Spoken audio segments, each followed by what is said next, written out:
गोरक्ष, मी तुला म्हणालो होतो ना, संजीवनी मंत्राची जी साधना तू करतो आहेस त्याचा प्रत्यय तुला लवकरच येईल.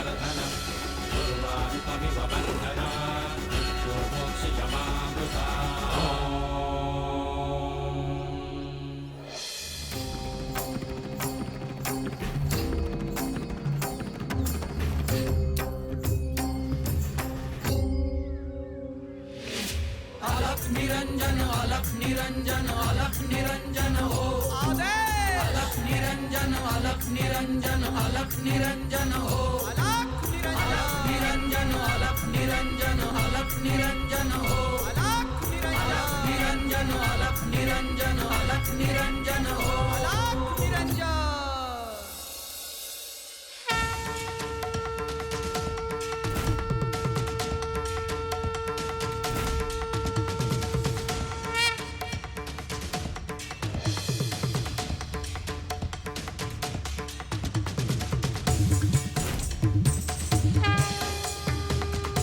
गुरुवर, हा पक्षी तर मरण पावला आहे.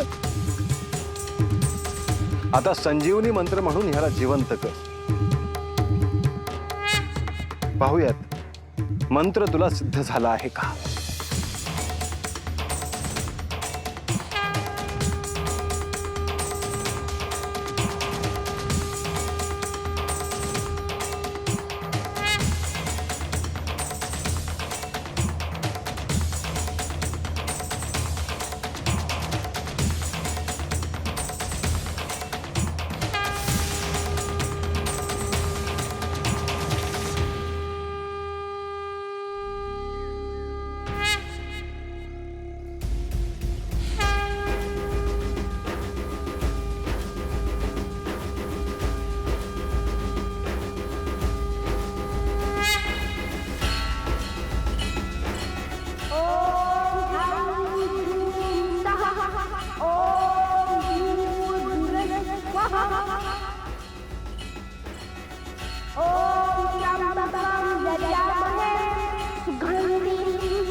अलख निरंजन, अलख निरंजन, अलख निरंजन.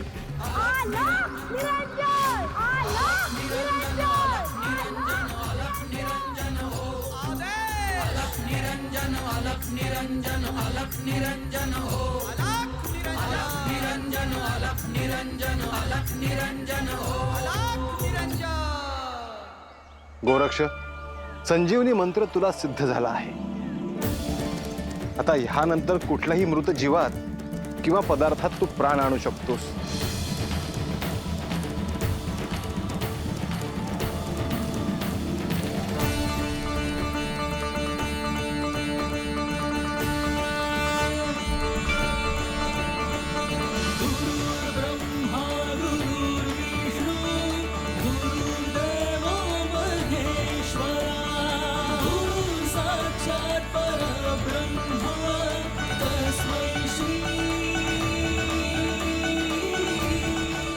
शुभम भवतु.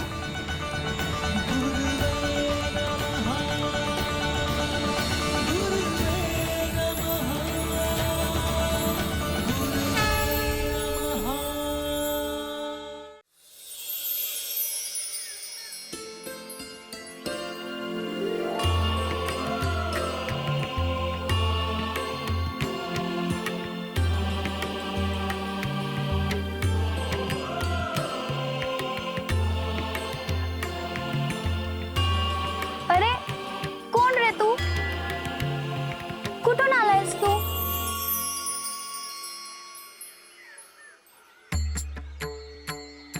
कुठून आलायस?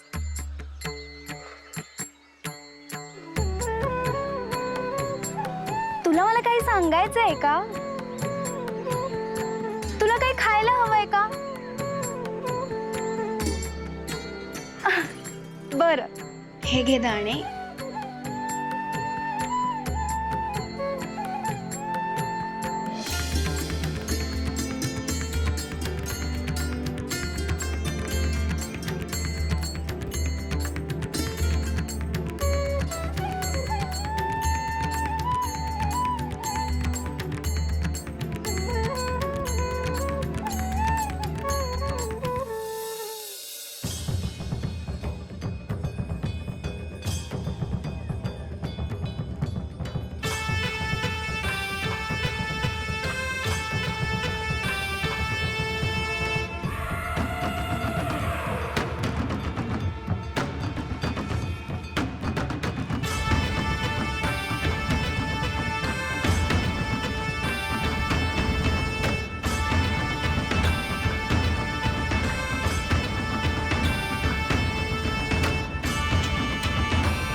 गोरक्ष,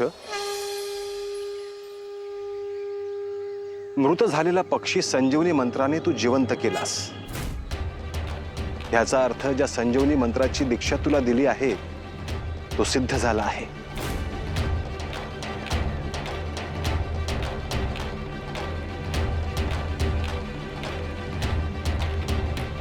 गुरुवर, याचा अर्थ मी भविष्यात संजीवनी मंत्राचा उपयोग करू शकतो, होय ना? ज्या अर्थी तुला हा मंत्र दिला आहे त्या अर्थी त्याचा प्रयोग तुला भविष्यात करायचाच आहे. परंतु त्या मंत्राचा प्रयोग करताना तो कुणासाठी करायचा, का करायचा आणि कुठे करायचा, हा निर्णय महत्वाचा आहे.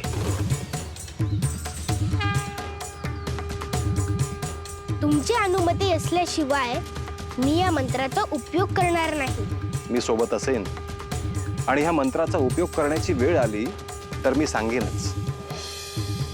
परंतु जर मी सोबत नसेन तर मात्र निर्णय तुला घ्यायचा आहे. परंतु निर्णय घेताना काय निकष असले पाहिजे गुरुवर? ह्या सृष्टीचे अनंत नियम आहेत, ते तू समजून घेतले पाहिजेस. परंतु ते मला ठाऊक नाही.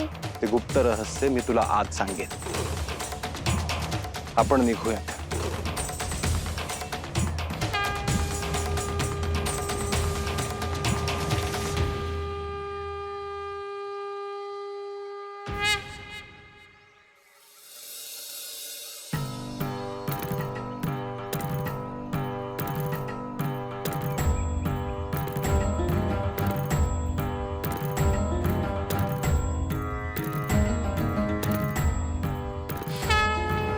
अलग निरंजन, अलग निरंजन, अलग निरंजन, हो अलग निरंजन, अलग निरंजन, अलग निरंजन, अलग निरंजन, हो अलग निरंजन. साऱ्या विश्वाचा प्रतिपालक तू, दुःखाचा संहारक तू, वेदांचाही कारक तू, शिव हर शंभू. हे नवनारायण अवतार तू, दीनदुबळ्यांचा दाता तू, गुरुशक्तीचा सेवक तू, शिव हर शंभू. अलग निरंजन, अलग निरंजन, अलग निरंजन.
साक्षात महादेव आहेत हे.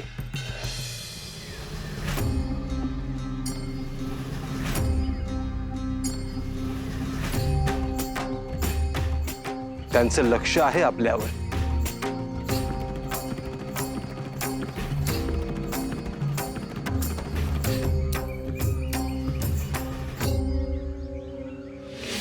अलख निरंजन अलख निरंजन अलख निरंजन हो अलख निरंजन अलख निरंजन अलख निरंजन हो अलख निरंजन अलख निरंजन अलख निरंजन अलख निरंजन अलख निरंजन हो अलख निरंजन अलख निरंजन अलख निरंजन हो अलख निरंजन.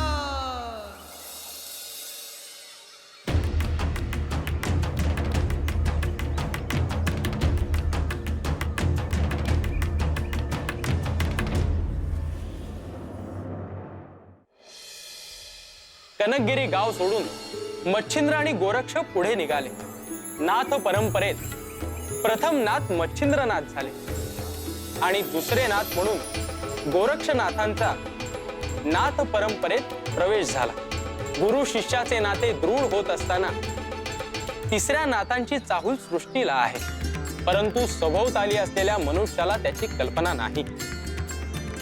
तशीच विलक्षण तिसऱ्या नाथांची जन्मकथा आहे.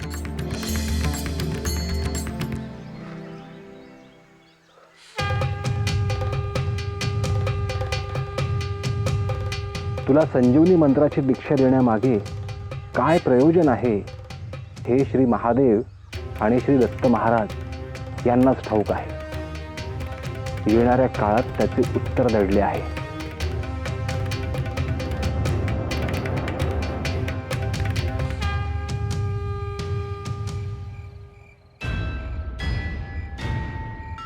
कर्पूरगौरं करुणावतारं संसारसारं भुजगेन्द्रहारं सदा वसन्तं हृदयारविन्दे भवं भवानी सहितं नमामि.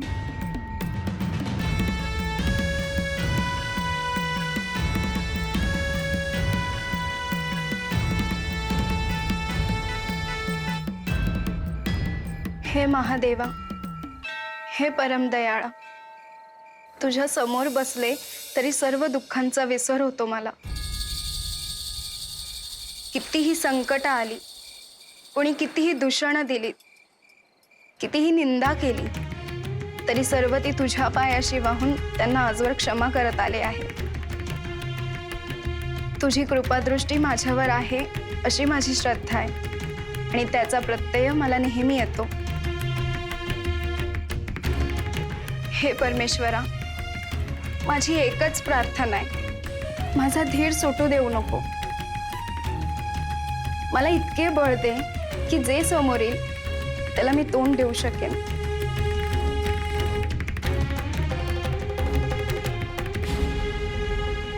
रुक्मिणी, अगं रात्र झाली आहे.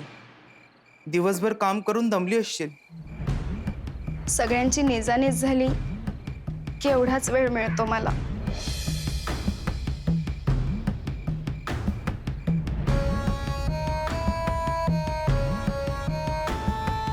मनू आणि आई तुला जे काही बोलल्यात त्याचं वाईट वाटलं असेल ना?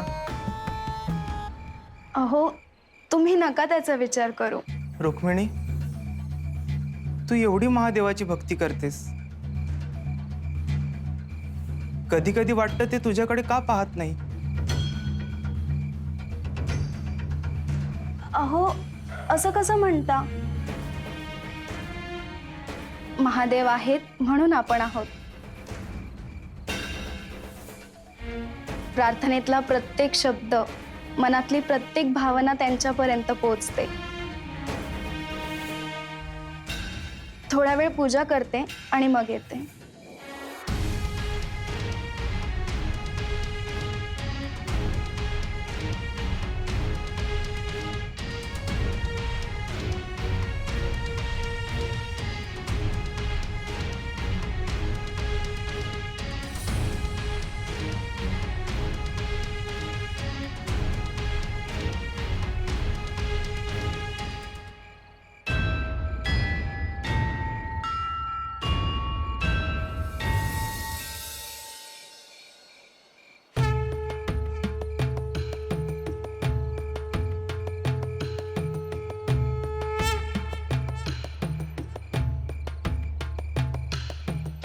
गुरुवर, तुम्ही जे गुप्त रहस्य मला सांगणार आहात ते मला तुम्ही आता सांगाल का? गोरक्ष, तुला भूक नाही का लागली? नाही गुरुवर, मला असे वाटत आहे की मी तुम्हाला अनेक प्रश्न विचारत राहावे आणि तुम्ही बोलत राहावं. सृष्टीचे जे कालचक्र आहे ते 3 परमशक्ती संचालित करतात. त्या 3 परमशक्ती कोण आहेत? श्री ब्रह्मदेव, श्री विष्णू आणि श्री महादेव. या 3 परमशक्तींचे कार्य काय आहे? श्री ब्रह्मदेव त्या सृष्टीतले निर्मिती तत्व चालवतात. सृष्टीतल्या प्रत्येक सजीव निर्जीव गोष्टींची एक शृंखला आहे. क्षणोक्षण, अहोरात्र अनंत जीव जन्म घेत असतात. ग्रह, नक्षत्र, तारे यांच्या सोबतच जन्मणाऱ्या प्रत्येक जीवाचे एक कार्य आहे. ही शृंखला जोपर्यंत अबाधित आहे तोपर्यंत ह्या सृष्टीचे कार्य नैसर्गिकरित्या सुरू राहील. पण ही शृंखला अबाधित राहील ना? गोरक्ष, भविष्यात मनुष्यच या सृष्टीत हस्तक्षेप करेल आणि एकसंध असलेली ही शृंखला तुटायला सुरुवात होईल. त्यामुळे सृष्टीचा तर विनाश होईल ना? मनुष्याला ह्या सृष्टीबद्दल आदर, प्रेम, ममत्व वाटावे हेच तर आपले कार्य आहे गोरक्ष.